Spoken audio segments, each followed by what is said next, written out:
Kunati Lulzim Bashës Erion Jusufi në hetim nga SPAK për pastrim parash dhe skem të dyshuar korrupsioni qëndron pas një karteli kompanish në mënyrë të drejtë për drejtë dhe të tërthort, duke qarkulluar miliona euro. Erion Jusufi, suksesi i cilit si biznesmen përkon me shkëlqimin dhe rënien e Lulzim Bashës si politikan, qëndron pas kompanive Landmark Technologies, Landmark Communications, Landmark Premium Print, Black Sheep, HR Solutions, Rena Albania NEC e tjerë. Erion Jusufi ka angazhuar edhe bashkëshorten Stella Adami, e cila dyshohet se pastron para përmes kompanisë së shitblerjes së pasurive të paluajtshme Colliers Albania ShPK. Përmes kompanisë Movi Albania Technology, Erion Jusufi ka bler 2143 m2 sipërfaqe njësi tregtare te Lion Residence te Parku i Liçenit me vlerë 5 herë më të lirë se sa vlera reale. Jusufi ka një pasuri me vlerë miliona euro, përfshir vila, troje dhe apartamente me burim të dyshimt, po nga burojnë paratë e kunatit të Lulzim Bashës. Gjatë kohës kur Lulzim Basha ishte në krye të PD-s, rezulton që rreth 100 biznesmen, të cilët përfitonin para dhe pasuri publike nga qeveria e Tiranës, paguanin një haraç mujor tek Erion Jusufi. Kryesisht përmes kompanisë së tij Landmark Communications. Jusufi nuk ofronte ndonjë shërbim, thjesht oligarkët i kalonin parat në llogari për shërbime fiktive,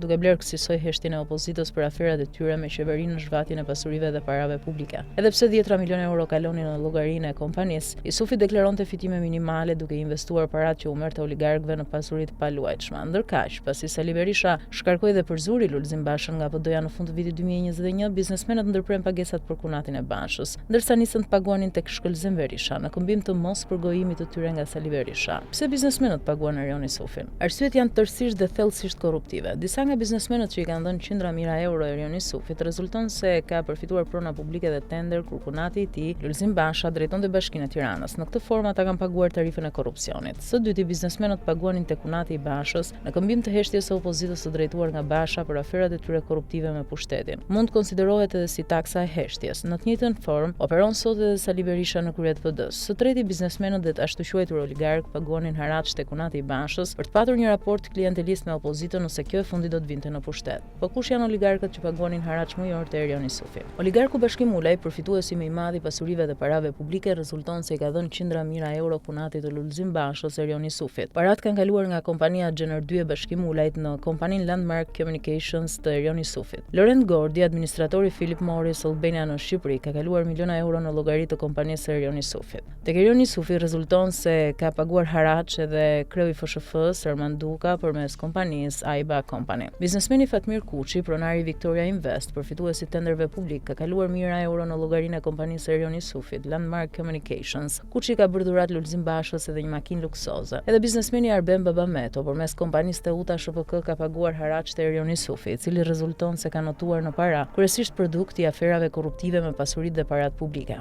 Kunati i Bashës është paguar edhe nga biznesmenët Lirin Fezollari përmes Tobacco Holding Group, nga Vilma Antoni, Edmond Shahini përmes Mectrin Motors, Bledar Shella përmes Societe Generale Albania, Bashkim Shalla përmes T-Spark, investitori strategjik Ilir Shyti përmes Agrocon, Eritan Dojaka përmes Alba Electrica, Piro Angjeli përmes Ansi, Gardian Dushaj përmes Ashel, Irfan Hysembelliu dhe Luan Bregasi përmes Bira Tirana, Aredi Sado përmes Decop Distribution, Dritan Bellaj përmes Euroalb, Erben Meskuti i bandës mikrokredive e të tjerë. Kunati i Bashës ka marrë pagesa edhe nga Amarildo Ademi, Manjola Afezolli, Fajdie Duka, Ronis Kraja, Muharrem Kokona, Redi Panariti, Lulzim Zaimi, Lenica Mërkuri, Jonida Prizreni, Jetmira Leshi, Jani Petro, Ermir Krasniqi, Erin Reka, Enida Gjini, Enea Reka, Emilian Pira, Marglen Skëndje të tjerë. Erion Jusufi përmes kompanisë Landmark Communications ka përfituar qindra mijëra euro edhe nga subjekte të tjera si Alp Telekom, Vipsaloti, World Vision, Alp Siguracion, Alp Chrome, Alp Mark, NVG Bank, Bira Korça, Brandfield, Berlini 95 ShPK, Buçaj ShPK, Centri 21 Albania, Concord Investment, Consult Kesi Service ShPK, Dajti Express, Novartis, Mosa Construction, Mini Invest Albania, Real Group, Sigma, Decol ShPK, Swart ShPK, Savatur, Stefani & Co, Swiss Contact, Tonucci Partners Albania, Vision Fund Albania, Veranda ShPK, PCA GDO, Unit Women Albania, RFZ Building, Restreet ShPK, Reas ShPK, ICDA, LKSH, L ShPK, Edil Alit ShPK, Eco Market, BSB Fashion, Doggy Holdings Limited, Era 2000 ShPK, Enk Invest Group, Hub Center, GoTech ShPK, Focus Media, Luna Marketing, Kidzone ShPK, Luarasi ShPK, Mini Invest Albania, Porsche Albania e të tjerë. Çfarë lidh Erion Jusufin me Endri Pukën e aferës Bankers? Dy figurat pastrimit parave, korrupsionit dhe interesave të errta i bashkon jo vetëm fshehja pas bashkëshorteve për katse, por edhe dy dosjet hapura në SPAK, udhëtimet për bashkëta dhe pazare. Bëhet fjalë për kunatin e Lulzim Bashës, Erion Jusufin, nyjen e korrupsionit të ish-kreut të PD-s dhe taksa mbledhësi oligarkëve, si edhe për ish-drejtorin e Alpetrolit, Endri Puka, më këmbësi Koçoko Gdimës dhe protagonisti një prej linjave të korrupsionit me Bankers e gropës 5.5 miliardë euro. Erioni Sufi dhe bashkëshortja e tij Stella Dhami shfaqen me çiftin tjetër të famshëm Endri Puka dhe bashkëshorten e tij Ela Puka. Disa evidenca tregojnë se Stella Dhami pastron miliona euro të Erioni Sufit përmes kompanisë së shitblerjes pasurive të paluajtshme Colliers Albania ShPK. Kompania në fjalë u shfaq me transaksione të dyshimta, pasi 100 biznesmen paksuan dhe disa ndërprem pagesat për Erioni Sufin kur Sali Berisha dëboi Lulzim Bashën si kryetari i PD-s. I Sufi qarkullonte paratë e biznesmenëve, përfitues të pasurive dhe parave publike përmes kartelit kompanive Landmark Technologies, Landmark Communications, Landmark Premium Print, Black Sheep, HR Solutions, Rena Albania, NEC e të tjerë. Miliona euro po pastron Erioni Sufi përmes kompanisë Movie Albania Technology, me cilën ka bler 2143 metër katror sipërfaqe njësi tregtare të Lion Residence të Parku i Liçenit me vlerë 5 herë më lirë se sa vlera reale. Ndërkaq Ela Puka bashkë me baban grek dyshohet se pastron nga Tirana në Çipër paratë e korrupsionit të Endri Pukës me Alpetrolin dhe Bankers. Ela Puka dhe babai i saj Konstantinos Mula, pravjeri i Endri Pukës, qëndrojnë pas kompanive Oxy International,